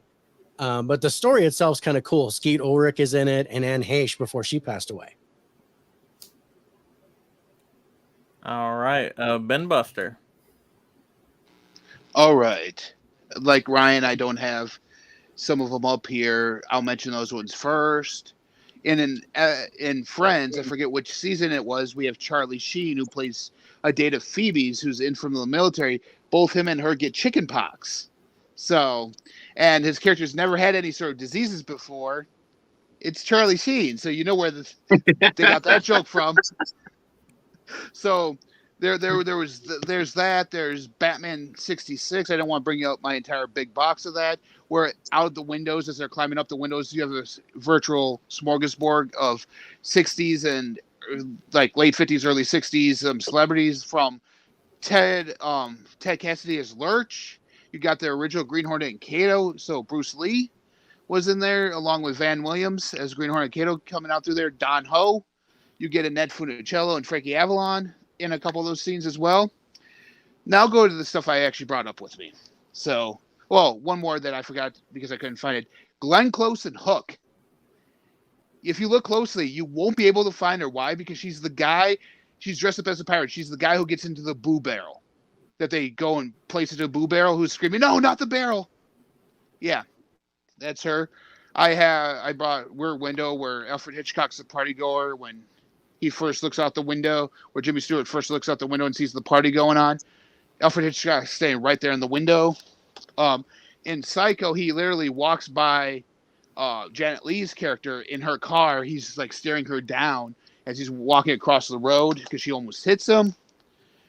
I'm going with Space Jam because there's Barkley, Larry Johnson, Sean Bradley, Patrick Ewing in there, as well as Bill Murray making a cameo in this movie. And last but certainly not least, the newer one in all this, Jurassic World. Jimmy Fallon's in here when they're in the park, and when the dinosaurs start attacking the Jurassic World, you see a guy very close up in the screen holding 2 margaritas. That's the late great Jimmy Buffett. So, right there as well. So, Wow, great variety of choices there. See, some of these I don't even remember or haven't even heard of. So, all right, Fish. All right. Well, I'm gonna show a little more love for Carrie Fisher here. She was the therapist in International Man of Mystery with Dr. Evil and Scott. So she popped up in that cameo in that. So more love for Carrie Fisher. One of my favorite Stan Lees, besides Civil War, is his cameo in Ragnarok, where he plays the barber and gives Thor his badass haircut. So one of my favorite Stan Lees. Another one, Hugh Jackman in X-Men First Class, where he tells Charles and Eric to F off. So I love that cameo. It was unexpected when they're looking for mutants. This one has I can't even remember all their names. Sorry. You got what do we got? Ocean's 11 with Brad Pitt, and he's teaching celebrities how to play poker. And it is Topher Grace, Holly Marie Combs, Barry Watson, and Shane West. So you got those actors playing themselves, learning how to play poker in there. Got to show some love for Dan Aykroyd in Temple of Doom. He plays, oh my gosh, what would you even call him? Anyways, he's helped our trio get onto the plane at the beginning of after they break out of the Obi-Wan nightclub. And let's see, of course, Bill Murray in Zombieland. We talked about that. But yeah. Oh, and then my ultimate is Christopher Walken in True Romance. His scene with Dennis Hopper is fantastic. I love that scene. That's probably one of my favorites. That is such a good movie. And you did the double dip on that one, I Fish. did the double dip. I love this movie so much. Yeah. So good. All right, Dimension. All right, my honorable mentions, and thank you for mentioning Quentin Tarantino, Ryan. So I had to go pick this one out quickly. And Quentin Tarantino, in the same movie he directed, Pulp Fiction, Samuel Jackson and Vincent looking for some help because Vincent accidentally murdered Marvin in the face, and that scene is hilarious. And I shot Marvin in the face. He must have hit a bump. So they go to a friend of Samuel Jackson's character who goes by, his name is Jimmy, and he's played by Quentin Tarantino. And just a little brief mention of Christopher Walken also shows up here as well. Next one is Shazam! Fear of the Gods with Gal Gadot's Wonder Woman. Despite it wasn't really Gal Gadot actually filmed, they hired an actress, and I thought they did a good job because it really looks like Gal Gadot as Wonder Woman again. Days of Future Past, at the end of the movie where Logan wakes up in the new timeline, nearly everybody from the original X-Men trilogy all appears alive and well. Beast, Cyclops, Jean Grey, Rogue, and Bobby Drake, more, and Storm. If they stopped that here, then I probably would have been very satisfied with that. Star Wars: The Force Awakens, Luke Skywalker, Mark Hamill, at the end of the film where he meets Rey. That was beautiful. Bill Murray in Zombieland. We already talked about that one.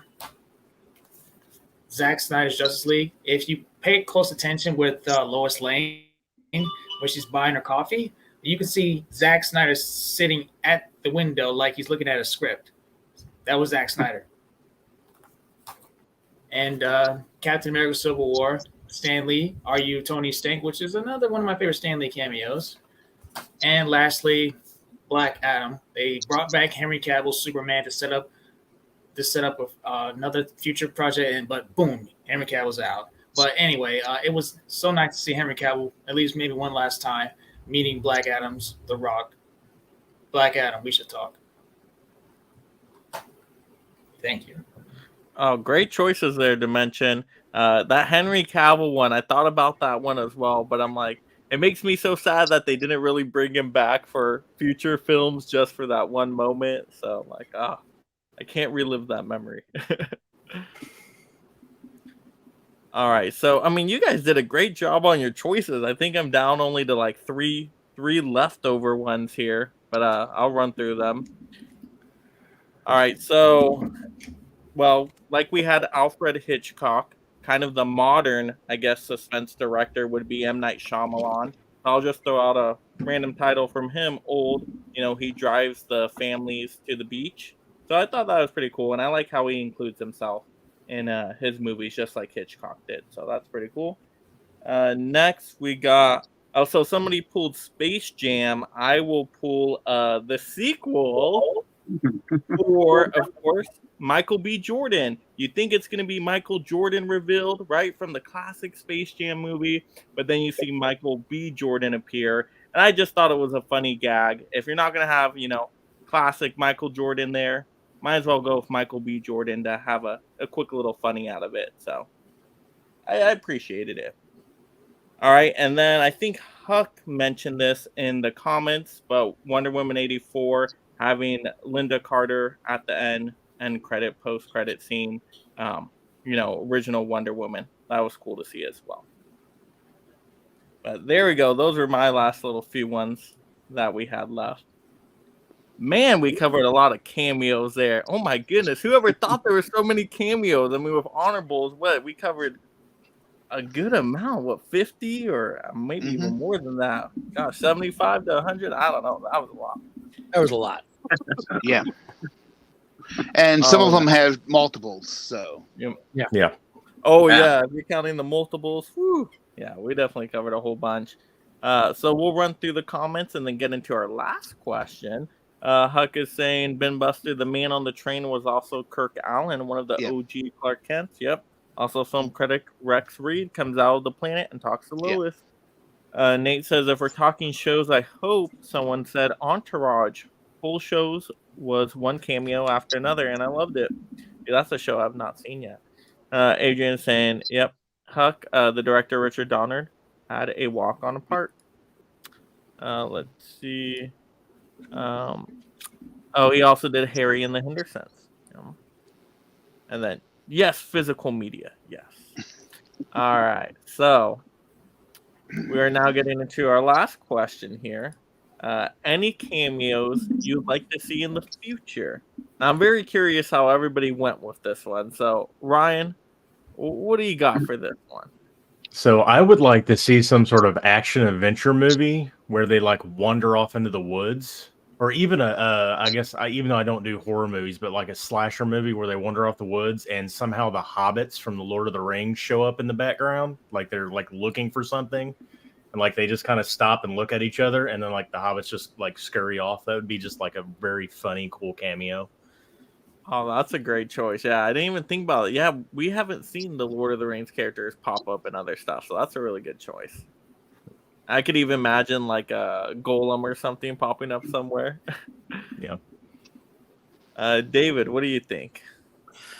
Well, it's interesting. I mean, there's a few. One that really comes to mind is I'd like to see James Wan as a character in the Conjuring universe. Because this is kind of his baby, and whether he gets killed or he's, like the priest that helps him or whatever, I just like to see him maybe do something like that. Like Stephen King does it, and all these other guys, Roland Emmerich had a cameo role in Independence Day. So I'd like to see something like that where James Wan comes into one of his movies and does some kind of part. Can I change my answer? I just came up with yes. One that Go I like. for it, Ryan. What do you got? So a superhero movie where Jack White and Jack Black join together and turn into Jack Gray.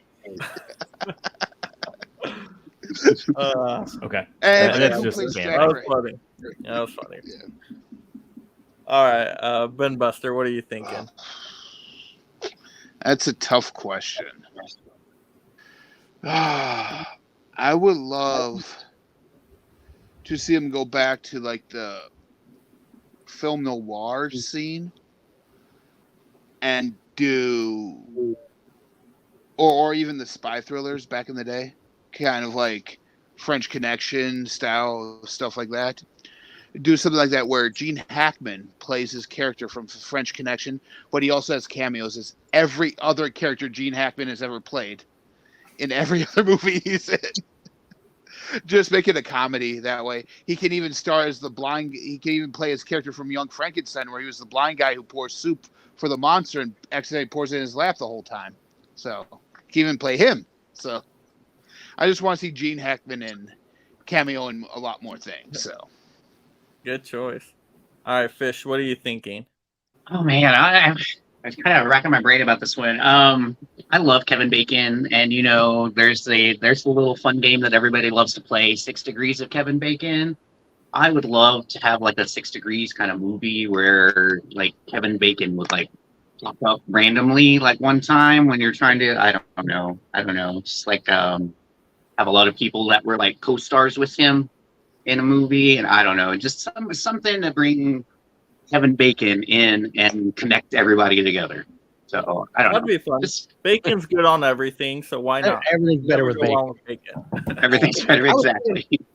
When you said that, Fish, I was thinking like a Tyler Durden thing in Fight Club, where there's just these random like still shots of Kevin Bacon just show Kevin up. Bacon just Kevin Bacon sprinkled like bacon bits all over. bacon. There you go. and a All picture right, of him then. just eating bacon. So Dimension, what are you thinking? I was thinking, how about bring a cast from the Halloween movies, Jamie Lee Curtis, anyone, and bring them into a Scream movie to play a role to take down Ghostface. That would be cool. Nice. Like That's a Because good idea. didn't Scream was inspired by Halloween? And at the beginning of the original Scream film, Casey mentions Halloween as her favorite scary movie. So how about bringing somebody who starred in the Halloween films over to Scream? Could you imagine Jamie Lee Curtis being like the opening kill for a future Scream movie? Like that would just be so shocking, but it would be cool. I think. Ooh, and then Michael Myers gets pissed and enters the realm and goes after Ghostface, and then there's just this big There you go. crossover. Then you got a versus movie out of it. Why not? Yeah, that's a great idea. All right. Yeah, I was trying to wrap my mind around this question too. A few things I've thought about. If they ever do a Back to the Future remake at all or reboot, you got to have Michael J. Fox in there somehow just cameoing, even just in the background real quick, just something. Then also, like you guys were mentioning some directors, I don't think, has Christopher Nolan ever been in his movies cameo? Was he in his very first movie following? I don't know. That's the one I have not seen. Yeah, I haven't Oh. seen it either, but for some reason I feel like maybe he was, but I'm probably 100% wrong on that. But yeah, definitely I would like to see more directors in their movies. I mean, why not? It's fun. Just a little nod to the audience. So the next Christopher Nolan movie, why not throw Nolan in there? And then the last one I was thinking was next time we do another James Bond movie, if we could bring back some previous James Bond actors. Now, you guys will have to let me know because my memory is terrible. Any James Bond actors that are still around with us, that would be awesome just to have them appear, right? Who are we missing now? Is it just Sean Connery? Connery, Roger Moore, Moore, Roger Moore? Lazenby, Lazenby, yeah, the first three, yeah. Okay. Yeah. So we could have Lazenby. Timothy Dalton, though, right? You got Timothy Dalton, Dalton, Yeah. Daniel Craig, Brosnan. Pierce Brosnan. Brosnan. That would Yeah. be cool. Yeah. Imagine them in a James Bond movie just together, just to have them appear in some way, shape, or form. some kind of Expendables thing. Bring them there back. you go. Why not? Just make a James Bond expendable movie at that point. Why not? Like a little like each of mission they go on at the end or something. make him go against somebody else, Secret Service agent that's kind of like him, and make each one of them someone different. Like, Oh, yeah. they're not all That'd be- Bond. They're all part of like the American version of one, the Welsh version of one, Scottish. That way you can throw in Moore and Connery's backgrounds in there too, and Dalton's being American. He's the only American Bond, so there you go. Kind of just throw it all in there that they're Secret Service agents of different, or secret agents of different organizations, and they're all set to take out Bond. So That would be cool. See, that would definitely sell a James Bond movie for sure, I think. That would be awesome. Oh, wow. Yeah, Great choices. I was wrong. everybody. Nolan was not in Following. No. He's only acted in one movie and it was by a different director. Yeah, I think it would be awesome to see him pop up. Yeah, I'd like more directors doing that because you really don't get too many directors that do that. I don't think. I read that he makes a secret cameo appearance in Memento. Mm. He may, yeah, it's not listed on his IMDb, but that's very possible. All right, let's run through the last little minute comments, and then I'll let everybody kind of close out and promote anything they want on their channel. Let's see. Oh, we got Cinema Man just joining in. Jason Statham bumping into Tom Cruise at the beginning of Collateral. Yep, that was mentioned by Ryan. Let's see. Nate saying, I watched the Out of Halloween Scream crossover. Yeah, I want more crossovers myself. Yeah. I'd be in that. That'd be fun. Let's see. I do slasher, horror, and doll videos, and scary movies will scare everyone. Stephen King, Wes John, both my favorites, Freddy and Jason. Yep. Nate saying, I want a Jaws cameo, Meg 3. Jaws gets eaten. Oh my gosh, could you imagine? That'd be I don't know if hilarious. I can handle another Meg movie. Or though. I can't Bruce. do I don't it. know if I can handle another Meg movie, but have Bruce just get Scooby snacked. Oh my gosh. Or just, and why stop there? Just have a ton of different shark cameos. There's been so many shark movies out there. Just have a whole shark crossover at this point. Have like all the piranha show up and Yep. And they all take down the Meg or something. They could do it. All right. So thank you again, panel, for being here. I'll go around and let you guys kind of promote anything you would like. Ryan, what do you got coming up? Nothing. I'm doing 30 days movie thing on Instagram where I post a different thing for like a 30-day movie challenge. I don't know what's coming up on my Wednesday's video. I still got to film it tomorrow. I need to come up with an idea. August Rush killed me on content. And I think I've got a movie swap coming up with Dale later this month. I think we've got a date kind of pinned down, but not 100%. So that's about it. I look forward to that, though. Those movie swaps are always fun. So can't wait to see your guys' choices. David, what do you got going on? Well, the Faces for Radio podcast, which I tag team with Turner Fan 77. We do our shows on Wednesday nights, and this week we're going to talk about The Monkey King on Netflix, The Nun 2, Black Demon, Soul Catcher, and there's one other one that's kind of escaping me. Little Mermaid. That's why it escaped me. So we're going to talk about Little Mermaid and all those other ones. So yeah, we do 5 new releases every week to streaming theater or physical, and we review them and rank them. So that'll be at 6:30 p.m. Pacific, 9:30 Eastern on Wednesday. I'm excited to check that one out. I have to see how Nun 2 compares to The Little Mermaid. I got to see how they match up there. I wonder who's going to win. I mean, oh my goodness. Let's see. Ben Buster, what do you got going on? Tomorrow you can catch me over on Bob's channel for his DVD battle, round 2. Oh, yeah. Yeah. I'm on there with a bunch of different people, with Joe Martinez, Miss Jess, Grant, a few others, and names escape me right now.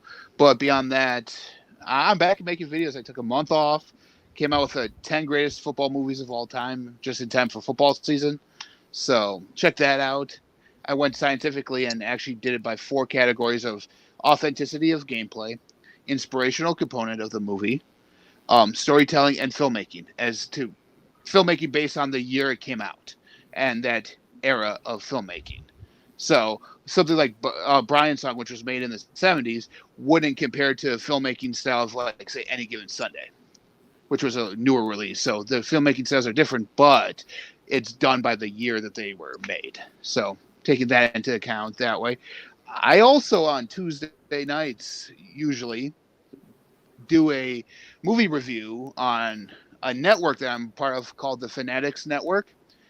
It's a hub for all your fandoms. We talk sports, wrestling, and entertainment. I do movie reviews every Tuesday night at 8:30 Central Time, 9:30 Eastern.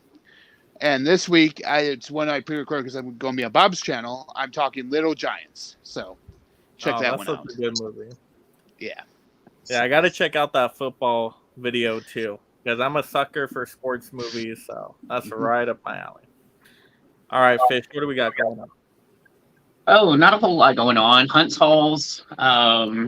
Next week, actually next Monday, I will be joining Mike. I will be joining you again with another great panel, and we'll be talking fall movies, I believe. Yes, movies Yeah. that getting us into the fall season. So I'm excited about that one because my birthday is in November, so it's Thanksgiving time, so it's always my favorite time of year. So I'm excited about this one. Yeah, I've got to put up my videos for Huck's challenge for the duos and TV duos. So look out for those coming soon. So, Mike, thank you very much for having me. I had a wonderful time. I got some great recommendations on some movies that I need to watch. So thank you again for having me. Of course. And yeah, definitely a shout out to Huck for the challenge videos out there. My TV one drops, I believe, Thursday. So yeah, I can't wait for everybody to see that one. Dimension, what do we got going on? What I got going on with me is I'm still doing my entire collection breakdown. I have one more stack of Blu-rays to talk about, and then I got to talk about my 4Ks, and I got to talk about my steelbooks and my DVDs, which I will probably split up into 3 to 4, 5 parts. And I want to do a gaming collection of PlayStation 2, 3, Xbox 360, and PlayStation 4. Oh, that's awesome. So you're covering a lot of the physical media then. You got the movies, you got the games.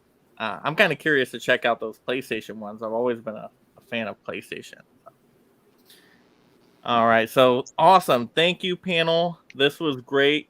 These people all have amazing channels out there, audience. So definitely check them out. Links are in the description below.